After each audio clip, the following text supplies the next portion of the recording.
வேலுநாச்சியாரை பற்றி குறிப்பிட்டார்கள். என் தமிழ் சமூகத்திற்காக உழைத்த அத்துணை தலைவர்களையும் தேடி தேடி பார்த்து அவர்கள் எந்த சாதி எந்த பின்புலம் எதையும் பார்க்காமல் அவர்கள் என் தமிழர்கள் அவருக்கு வேண்டிய சிறப்பை அவருக்கு வேண்டிய அங்கீகாரத்தை இந்த அரசுகள் ஏன் செய்யவில்லை என்று கேட்கிறேன். இன்றைக்கு கூட முகநூலிலே சில செய்திகள் பரவிக் கொண்டிருக்கிறது. அருமை தம்பி கவின்குமார் அவருடைய படுகொலைக்கு நீதி கேட்டு அவருடைய தாயை தந்தையை சந்தித்து ஆறுதல் சொல்லிவிட்டு பத்திரிகையாளரிடத்திலே சொன்னேன், என் தமிழ் சாதிகள் பண்பட்ட ஒரு சமூகம், அந்த சமூகம் இன்றைக்கு சாதியால் இன்றைக்கு வெற்றி மாய்த்துக் கொள்கிறானே, இது தேவையா என்ற அடிப்படையில் கருத்து சொன்னேன். உடனே என்னை பற்றி கமெண்ட்ஸில் தவறான செய்திகளை பதிவிடுகிறார்கள். நான் அதை பற்றி கவலை கொள்ளவில்லை.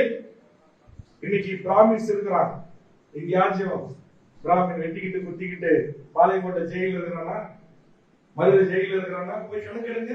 தென் மாவட்ட ஜெயில முக்குலத்தூர் இருப்பான், ஜெயலலிதா இருப்பான், யாதவர் இருப்பான், முத்திரையர் இருப்பான்.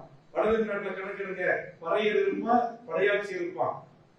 கோயம்புத்தூர் கோயில போய் கணக்கெடுங்க, கொங்கு வேளாள கவுண்டர் இருப்பான், அருந்ததி இருப்பான். எந்த பிராமணனும் சிறையில் இருக்க மாட்டான்.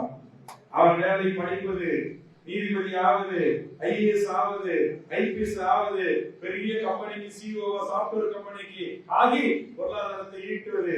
அவன் மாட்டுக்கறி திங்க மாட்டான், ஆனா மாட்டுக்கறியை இறக்குமதி பண்ணுவான், ஏற்றுமதி பண்ணுவான், பலாயிரம் கோடி ரூபாய் சம்பாதிப்பான். அவன் அறிவுபூர்வமா சிந்திக்கிறான், நான் உணர்ச்சி பூர்வமா சிந்திக்கிறேன். அவ்வளவுதான்.